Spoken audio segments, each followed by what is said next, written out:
Weird question to start your day.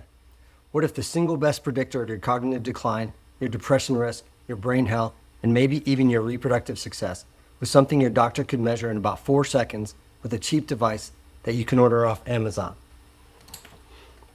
Well, it exists. It's called a hand grip dynamometer, and it's what's measuring your hand grip strength. Turns out to be one of the most underrated biomarkers in all of behavioral medicine.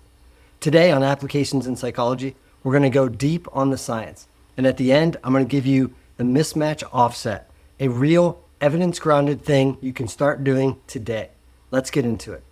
Hand grip strength, or HGS, is exactly what it sounds like, a measure of how much compressive force you can generate with your hand and forearm. You squeeze a dynamometer, it gives you a reading, usually in kilograms or pounds of force. Simple. And for decades, it's been used in clinical and rehabilitation settings as a proxy for overall muscular health, frailty risk, and that kind of thing. Older patients with low grip strength tend to have worse surgical outcomes. They fall more, they have higher mortality. How much higher? The numbers are striking. A 2026 prospective cohort study in JAMA Network Open, Lamonti and colleagues tracked over 5,400 women aged 63 to 99 for more than 8 years. Women in the highest quartile of grip strength had a 33% lower risk of all-cause mortality compared to the weakest quartile. And critically, that association held even after controlling for accelerometer-measured physical activity and sedentary time. It wasn't just capturing who exercised more. Grip strength was predicting survival independent of activity levels, even in women who didn't meet guideline-recommended amounts of aerobic exercise. And zooming out globally, a large narrative review found that low hand grip strength ranks third among all contributors to overall mortality worldwide. That's above diabetes, above poor diet, and above obesity. That's not a fringe finding. That is a top 3 risk factor most people have never heard of. But what researchers started noticing, and what the last decade of large-scale studies has really hammered home, is that the grip strength signal doesn't just reflect what's happening in your muscles, it reflects what's happening in your brain. One of the key papers framing this came from neuroscientist Richard Carson, who published a review in 2018 in Neurobiology of Aging, arguing pretty compellingly that individual variation in grip strength should be considered a marker of brain health, not just body health, brain health. So that's the lens we're going to use today. Hand grip strength as a window into your nervous system. A 2022 paper published in BMC Medicine, Zhang and colleagues analyzed data from over 40,000 participants in the UK Biobank. That's a massive sample, and what they found was striking.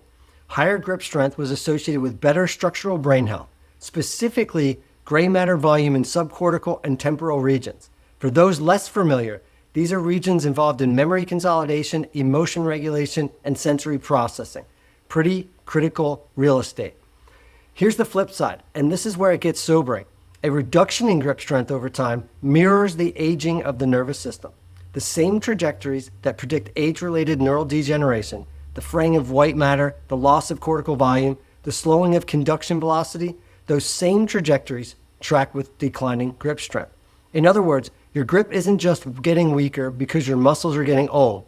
Your grip is getting weaker because your nervous system is getting old.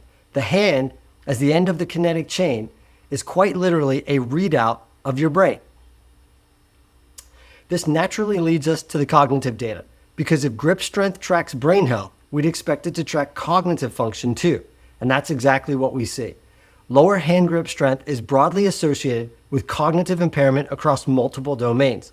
A study by McGrath and colleagues using nationally represented U.S. aging data found that lower grip strength was associated with worse cognitive performance across multiple tests.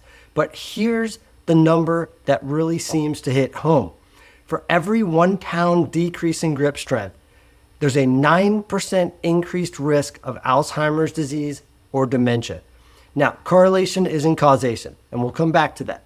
But when you see effect sizes this large, replicated across multiple independent data sets, you have to take that seriously. The cognitive domains most consistently implicated are memory, processing speed, and verbal fluency. A 2023 study in Geroscience by Prokopidis and colleagues found that hand grip strength was specifically associated with learning and verbal fluency in older men without dementia. These aren't subtle effects, they're robust, clinically meaningful differences. The pattern? Weaker grip, worse brain structure, worse cognitive performance, and it holds even after controlling for age, education, and other confounders. Now let's move from cognition to mental health, because this is where I think the data is most actionable, especially for a younger audience. The connection between grip strength and mental health outcomes is strong. Studies consistently show that higher grip strength is associated with reduced symptomatology in both depression and anxiety. People with stronger grips, on average, report fewer depressive symptoms, lower anxiety scores, and higher ratings on life satisfaction scales. A 2023 paper in Curious specifically examined the relationship between depression and hand grip strength and found a meaningful inverse relationship. The weaker the grip, the more severe the depression indicators tended to be. In older women specifically, a population at elevated risk for depression and mood disorders, Laredo Aguirre and colleagues found that lower grip strength was associated with worse psychological functioning, worse mood, and even disrupted sleep. What's the mechanism? It's probably bidirectional. Depression reduces physical activity and motivation, which reduces grip strength, which feeds back into the neurobiological changes that worsen mood. But there's also likely a shared biological substrate: systemic inflammation, HPA axis dysregulation, cardiovascular health, all affecting both grip strength and mental health simultaneously. Low grip strength at this point should be considered a marker for poor mental health risk. Obviously not diagnostic, but a flag worth taking seriously. Now, we think about the evolutionary context. One of the things that scientists have studied are the reproductive aspects associated with hand grip strength. In men, grip strength is strongly associated with testosterone levels. That's not shocking. Testosterone is anabolic. It drives muscular development, including the intrinsic and extrinsic muscles of the hand. But the downstream associations are broader than most people realize. Men with higher grip strength show increased reproductive fitness indicators across multiple dimensions: more surviving offspring, earlier age at first reproduction, more sexual partners, and higher self-reported libido, correlation with 2D, 4D digit ratio, a proxy for prenatal androgen exposure, higher ratings of facial attractiveness, and greater perceived social dominance. From a theoretical standpoint, this makes sense. In an ancestral environment, grip strength would have been a reliable, honest signal of physical capability, foraging success, and competitive ability, a legitimate fitness cue. For women, grip strength tends to decline during pregnancy, well documented, and importantly, baseline grip strength before birth predicts post-birth physical outcomes: quality of breastfeeding, ability to carry and care for the infant, and potentially postpartum depression risk. That last one, postpartum depression, is still being investigated, but there's a plausible biological thread through inflammation, cortisol, and physical depletion that connects low physical capacity to postpartum mental health. Let's step back and put all this in the evolutionary mismatch framework, because that's the lens this channel is built around. The argument: in an ancestral environment, hand grip strength was used constantly. Climbing, carrying, throwing, building, hunting, butchering, digging, crafting. The hands and forearm were under load for large portions of the day. Grip strength was both a signal of genetic quality and a product of daily behavioral output. It was earned through the texture of normal life. In a modern environment, most of us generate almost no meaningful grip strength across an entire day. We type, we swipe, we hold a coffee cup, we grip a steering wheel, we click a mouse. The mismatch isn't just that we're sedentary in general. It's that one of the most biologically significant and cognitively linked physical capacities we have is nearly completely absent from daily life. And the nervous system is responding accordingly. Gray matter volume is lower, cognitive trajectories are worse, depression rates are up. Hand grip strength is downstream of an evolved system that expected to be used. When it isn't, the signal degrades, and the brain, which that signal reflects, degrades with it. Here's your takeaway, and I want to be clear. I'm not telling you to go buy equipment or overhaul your training. The research suggests you don't even need to. So essentially, we need a practical application first to establish a baseline. Get a grip dynamometer or find someone who has one. Go to your local exercise science classroom and see if you can test your grip. Start tracking it. On Amazon, they run between $25 and $40. Measure your grip strength now. Track it over time. Make it a vital sign, because increasingly the science suggests it should be treated as one.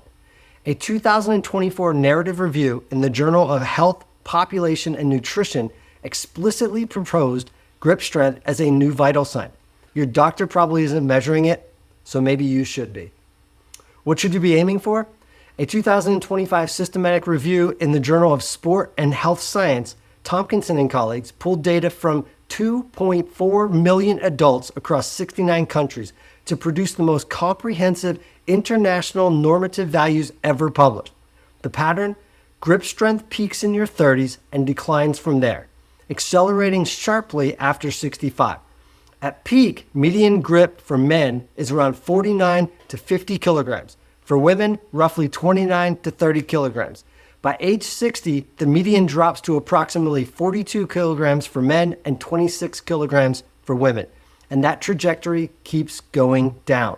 The authors propose a practical classification framework. Below the 20th percentile for your sex and age is low, and the lowest quintile is where the elevated health risk consistently shows up in prospective studies. That's your benchmark. Not a vague, get stronger recommendation, a percentile position you can actually track against population norms as you age. Application 2, reintroduce loaded gripping. Not necessarily the gym, just life. Carry groceries in your hands rather than using a cart. Use a thick-handled tool. Spend time doing things that require grip. Splitting wood, gardening, working with your hands, rock climbing, carrying a weighted pack. If you're training, dead hangs, farmer's carries, and pulling movements all work your grip. The goal is to close the mismatch gap, to reintroduce the loading pattern your nervous system evolved to expect. Practical application number 3, treat declining grip as a neurologic signal. If you're noticing your grip is weaker than it used to be, and especially if that's tracking alongside cognitive fogginess, mood issues, or declining motivation, that constellation is worth paying attention to. Okay, that's it for today. If this kind of science to application content is useful to you, hit subscribe. We do this across behavioral science, neuroscience, and evolutionary psychology, always with an eye towards what you can actually do with the information to improve your livelihood. Links to the key studies will be in the description. Read the primary literature, form your own conclusions. I'll see you in the next one.